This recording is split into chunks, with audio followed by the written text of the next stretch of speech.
Should I have sold the M3? That's the question of the day and what I'm going to go into in today's video.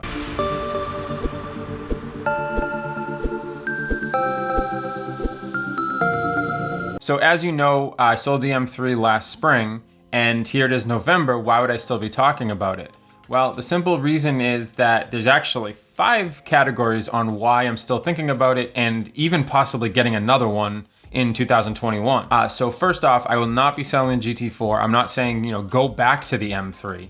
It's just the M3 did certain things and allowed me to do certain things that I really can't do with the GT4. So first off, on the track, the GT4 is a much superior car in probably every way, except for I'm way more cautious in terms of how I drive it, because simply it would be more expensive to replace, it would be more expensive to fix things. I would be probably way more sad just because of how much that would cost and how long I'd be without the car. In addition, it is a much higher handling car. That's not really even a word, but let's go with it. It basically comes down to I was able to drive the M3 harder and faster on the track. Now, when I took the GT4 to Thompson last month for the rain day, it worked out pretty well. You may have seen in the last video. If you didn't, you can go check it out. And overall, I think it did really well from my level of skill. The problem is with not having the M3, I drove differently. I drove more cautiously. Part of that probably could have been taken away if I had gotten track insurance, just because it would have removed some of the, oh crap, I have to pay for this. And explain it to my wife, which would have been an equally fun conversation. But at the end of the day, it just was a different experience. And I feel like for a car of that value, it's maybe not something you'll bring to the track all that often. In addition, the M3 was simply a daily driver. You can take it to the track, you can take it to back roads, you can, go canyon carving, whatever you need. But you also can just hop in, hit the push button and drive off and have a great time. But it was just more comfortable. It's easier to get in and out of for passengers. It's less assuming on the road, quite honestly. So when I drive the GT4, if I go to gas stations or stores or things like that, people tend to want to talk to me, which is fine with me. I enjoy talking to people, especially if they're car enthusiasts. It's just sometimes when you're pulling into a gas station, you're running behind schedule or something like that, you really don't have the time to, kind of chit chat.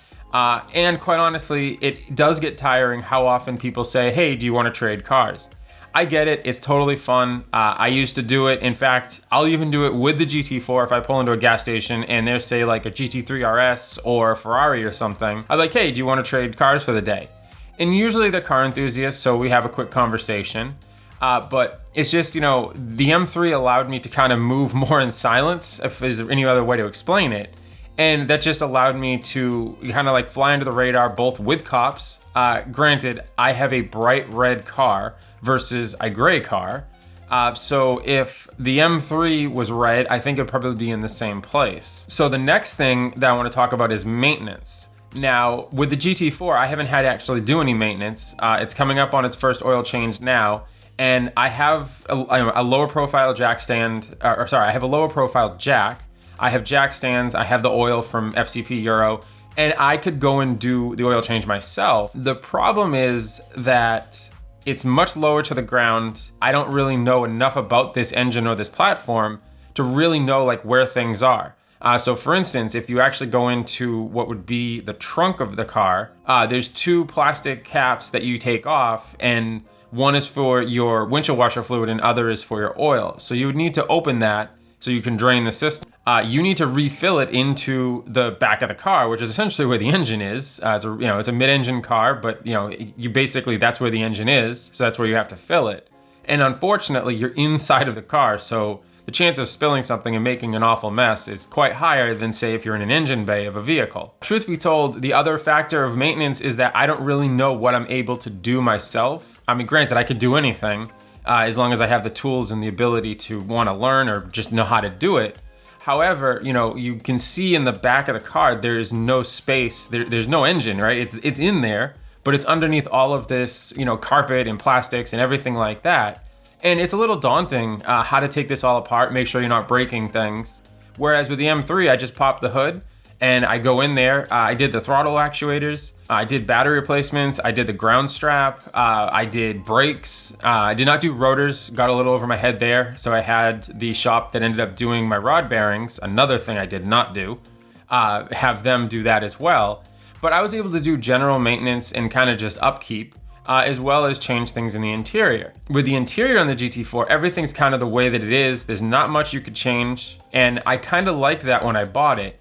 But as it turns out, I really do enjoy modifying and kind of changing my cars to my own liking, and just buying one from the dealer is kind of a different experience, and I'm not really sure I enjoy it yet. So in continuing with the maintenance theme, in terms of like I can work on it, we can also talk about how maintenance on the GT4 is much higher. So oil changes are more costly, diff fluid more costly, parts, labor, everything's more expensive, right? It's all relative to how much the car costs, and honestly, how many the dealer works on. So if you bring like a Hyundai, like my wife just bought the Palisade, you bring that into Hyundai and have something fixed on it, it's gonna be really inexpensive because they do a ton of them. Whereas the Porsche dealer doesn't really work on those cars as often because there simply just aren't as many of them. In addition, it's a higher end car and it has a higher level of skill to work on it, at least that's what the dealer tells you. So they have to pay them more and therefore they charge you more. There's also a luxury tax, so don't get me wrong. I mean, if you just look at parts for say like a Honda Civic to an M3 to a Porsche to a Ferrari, you're gonna see a luxury tax on any component of it. I wanna be very clear, I'm not complaining about the GT4. This isn't 5 things I hate about the GT4. I did that video, you guys seem to either love or hate it. Either way, thank you for the engagement and thank you for the comments and everything, I appreciate it. Really, this video is, should I go and get another one? Should I go and get another M3? And I'm kind of leaning towards yes. So they're coming down in price. I could almost purchase one for what I sold mine for with less miles and newer year. So it's gonna have some different, updates and things. Maybe can actually run CarPlay, which would be pretty amazing. Is it something that I wanna do, or should I go and get a completely different platform of car that I could work on? Learn new things, tinker with it. I've been looking at E46 M3s as another option, because I don't know enough about that, but I do know the BMW brand. I also know that they can have their own inherent problems, so that's something to think about. And then really it comes down to, what do I want to spend on, modifications, maintenance, upkeep. So if I go and get it, if I go back to the E92 M3, which is what I had, you have to be aware of the throttle actuators. I did them. You have to be aware of the rod bearings. I did them. There's some other stuff with like the thermostat and things like that I didn't have to do, but they are, known wear items or potential wear items. So I think really it comes down to, should I move to get the same car again, or should I get a different car when, time and money allows? Right now, I will say, to kind of remove the suspense, I have been looking at them. However, I'm not even ready to pull the trigger. Any of my discretionary spending right now is going towards my flight training. And then my wife and I, of course, want to buy more rental properties. We really wanted to do that in 2020. But as we all know, 2020 was a very interesting year and continues to be as I record this. And as a result, we weren't able to get a new rental property. So we are heavily focused on doing that early next year. And honestly, that's going to be the next thing that we're going to do as far as a big expense. Then of course I have my flight training, which I'm slowly getting through. And actually paying for it in a relatively creative way, which I'll end up speaking more to on that in a future video. So I'm interested in hearing in the comments what you think. If you sold a car and then you got a new car, would you go back and buy that car again? Not the specific car you sold, but that model, year, make, everything like that. Or would you say, hey, you know what? I had fun with that platform. I want to try something new, which is essentially what I did do with the GT4, right? So I was looking at the M4 as an option. And then I was like, you know what? I really like Porsche. I'm going to go look at Carreras. And then I basically bid one up on Bring a Trailer. It kind of fell flat on its face, or really I just didn't want to pay what they wanted. And my buddy was like, you're almost in GT4 territory. Why don't you look at those again? Because I had looked at them in the past and, don't really need to retell the whole story, but I ended up getting one and I love it to death. Should I have an M3 in the driveway? Now, I'm sure if my wife's watching this video, which I don't know if she does or not anymore, because honestly, I'm just talking about cars.